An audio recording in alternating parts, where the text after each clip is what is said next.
Mumbai Indians march ahead in the IPL 2023 after a thumping win against Lucknow Super Giants in the Eliminator match.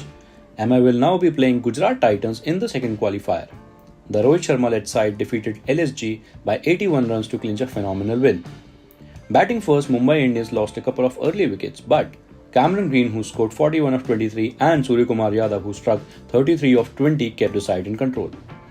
Later, it was a brilliant show from Nehal Vadera, who made sure that MI reached 182 for 8 in 20 overs. Vadera chipped in with 23 of 12. Naveen Ulak was the pick of the bowlers for LSG as he scored 4, while Yash Thakur picked up 3 wickets. But it was a bowling masterclass from Akash Madhwal that pushed LSG on the back foot. Madhwal rattled the LSG batting unit and bagged a fifer at the cost of just 5 runs in 3.3 overs. Courtesy some fine bowling from the medium pacer and brilliance in the field, MI clinched a win in this game.